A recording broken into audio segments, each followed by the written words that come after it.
For all your t-shirt needs, check out TeePublic's Killer Selection. Follow the link in the description.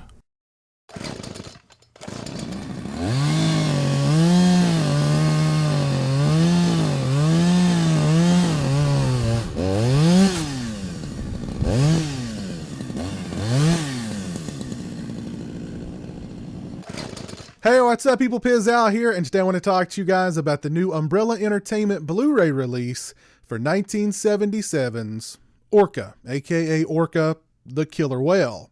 Now, this is partially going to be a review of the movie as well as a review of this Blu-ray release. And ORCA is an interesting movie because, if taken at face value, ORCA is just another Jaws ripoff, a movie trying to cash in on Jaws' overwhelming box office success. It's a nature runs amok eco-horror movie. However, I've always felt that ORCA has a lot more in common with a movie like Death Wish than with Jaws, because ORCA is very much a revenge movie, very much in the vein of Death Wish, only instead of Charles Bronson, we have a really big, really pissed off killer whale who is seeking vengeance against Richard Harris's character, who accidentally killed the whale's wife and the whale's baby. And this ORCA will go to any lengths possible to get at Richard Harris, to terrorize him, and not just him, but his crew and the entire fishing village where he lives. This ORCA goes on a rampage, a Paul Kersey Death Wish style rampage in which everybody has got to pay. And that leads me to, aside from Death Wish, if you have to make some sort of parallel between ORCA and a Jaws movie, this is far more akin to Jaws 4, The Revenge, because, or maybe you could say, Jaws 4, The Revenge was a lot like ORCA. Anyway, you have got the ORCA, just out for vengeance. The ORCA is super smart. The ORCA knows how to knock over big canisters of gasoline on one side of the dock, then go over to the other side of the dock and start a fire that basically engulfs the dock in flames. The ORCA can just look at you and remember you and know that, hey, you're the guy who killed my wife and my baby, and I'm coming after you and each member of your crew.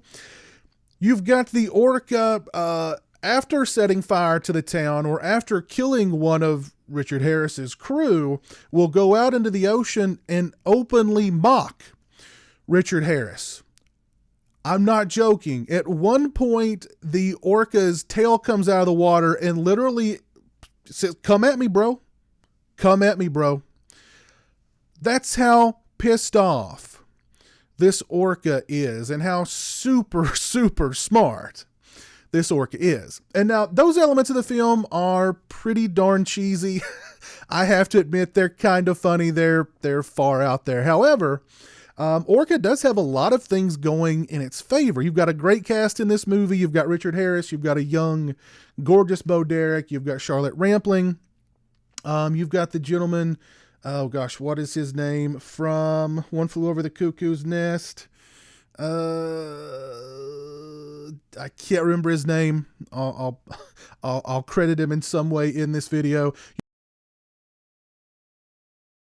You've got a great score from Ennio Morricone, and what the movie does is quite well is it makes you should hate Richard Harris's character for him having killed an innocent ORCA and the baby that was inside of the innocent ORCA that we then see come out of the ORCA in a very traumatizing way. I can remember the first time I saw this movie. It was actually on television back in the day, and that sequence was really pretty traumatizing. I I have to say.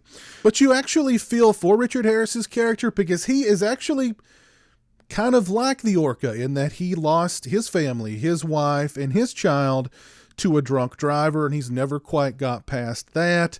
You feel for the orca because the orca's kind of in the same boat, so you're kind of torn. You don't know who to root for here, who to root against. There's no clear good guy. There's no clear bad guy.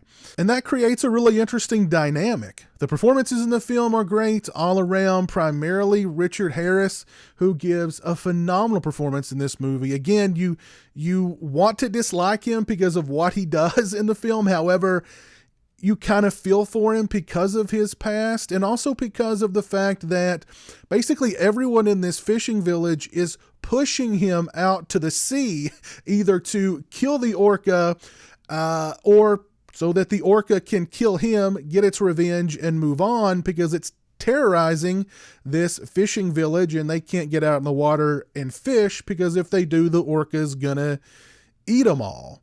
Charlotte Rampling delivers a really good performance as well. The effects in the movie are actually surprisingly done well. Also, you've got a lot of miniatures in the movie that look great, and the orca itself, the mechanical orca, the orca models that are in the film look pretty darn good, I have to say.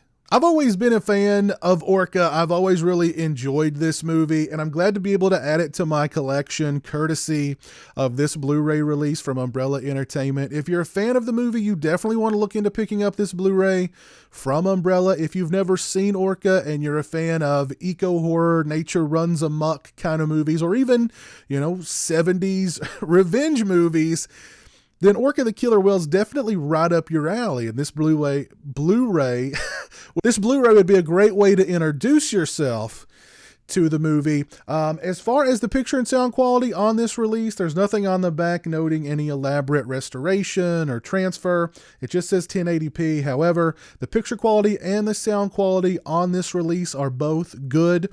The back of the Blu-ray also notes that this is a Region B locked release. However, this is a all-region release. This is a release that will play on any Blu-ray player anywhere in the world, so don't mind that it is noted as being Region B locked. It is all region, trust me.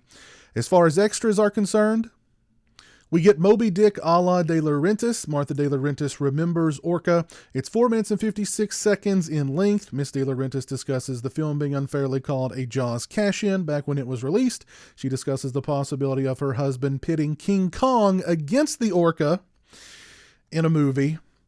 King Kong versus Orca. I'm not sure how that would play out, but I guess we'll never know. She also discusses the cast of the film. A very brief interview with Ms. De Laurentiis. We get a theatrical trailer for the film. We also get an audio commentary with film historian Lee Gambin. I watched and listened to about 35 to 40 minutes of the film with Mr. Gambin's commentary. Mr. Gambin discusses the eco-horror subgenre and where Orca fits into it. He discusses the other De Laurentiis eco-horror films like King Kong and many others. Mr. Gambin discusses the cast, the Ennio Morricone score, the excellent whale models and effects used in the film. He also discusses the various parallels between Orca and Moby Dick. Very interesting, very insightful commentary from Mr. Gambin. This is a very nice Blu-ray release from the fine folks over at Umbrella Entertainment. If you're a fan of Orca, you definitely want to look in to picking up this Blu-ray. I'll put a link to Umbrella Entertainment's website down in the description. Go over and check them out. If you've never seen Orca and you like eco-horror movies, or you like revenge movies, or you like eco-horror movies with a revenge spin, you definitely want to look into picking up Orca. Please let me know your thoughts on Orca down in the comments section below. Also, let me know what your favorite eco-horror nature runs amok movies are down in the comments section below. If you like this video, please leave it a thumbs up. If you're not following me on social media, those links are in the description. They're also right around here. As always, thanks so much for watching. I really appreciate it. Take care, and until next time, peace. Join the $1 a month club and help support my channel on Patreon. Thank you to my current patrons, Turi Delamore, Farron Sutton, Jeremiah Lambert, Derek Jana, Richard Mead, and Orc145626.